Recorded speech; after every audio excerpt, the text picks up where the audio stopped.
Whether it's last winter's ice storm or the strong summer storm that we had on Sunday, power outages are a major consequence of Mother Nature's power, and they're also a source of anxiety. About a month ago, DTE invited us to their training school in Westland to get a first-hand look at what it takes to get your power back on.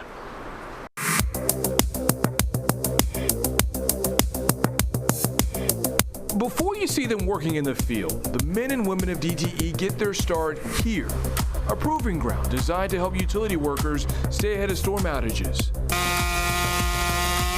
From tree trimming to checking meters to an underground simulation.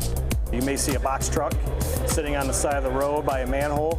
We have a crew down there, and what they do is they build a lead splice that could take 8 hours, 36 hours, and then sometimes days. Each job plays a critical role. DTE invited Fox 2 to suit up with personal protective gear, hop in a bucket, and learn about another key role, changing transformers high off the ground. Take a look at this. We are 55 feet up in the air to see how DTE crews work on restoring power in many of our communities in Metro Detroit. Today it is sunny. The Fox 2 weather app says it's 80 degrees, but these guys work in all kinds of conditions, from warm to cold to bitter cold. Describe the conditions and what it was like working when we had this ice storm. Yeah, that was a difficult one for us. The guys were working long hours as it was, and then on top of that, you got the wind and the rain, and you're out there in the field, and there's no escaping it. When you get up in the air, there is no barrier for that wind.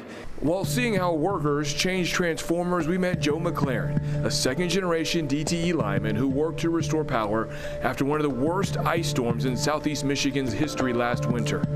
While he braved the elements, his company's bosses braved the wave of emotions from frustrated customers. For weeks, DTE came under fire for its response to the ice storm. Tens of thousands of people didn't have power for nearly a week. Given what you guys learned from this ice storm 2-3 months ago, how has that impacted the way you guys train and how you guys will go into these next few months of severe weather if it happens? Yeah, we have several hundred circuits that we identified as needing some work based on the windstorm and based on the ice storm and based on previous issues we had. We have a plan on getting all 400 of those circuits ready to go and improved by summer. And then we also have a summer pre-peak, kind of our pre-peak list of all the things we need to do to make sure our grid is optimized. Joe Masalam is Vice President of Operations. Masalam says for DTE, improving the grid is a critical priority, especially for a state challenged with power outages. Recently, the American Society of Civil Engineers released its infrastructure report card, which says Michigan has more power outages than the national average, and it takes nearly 40% longer to turn the lights back on. How is it that the stuff that you guys learn here better helps your crews out in the field with response time and reliability? Yeah, well, one of the things we're definitely working on is we're strengthening the grid. We've got a multi-point plan.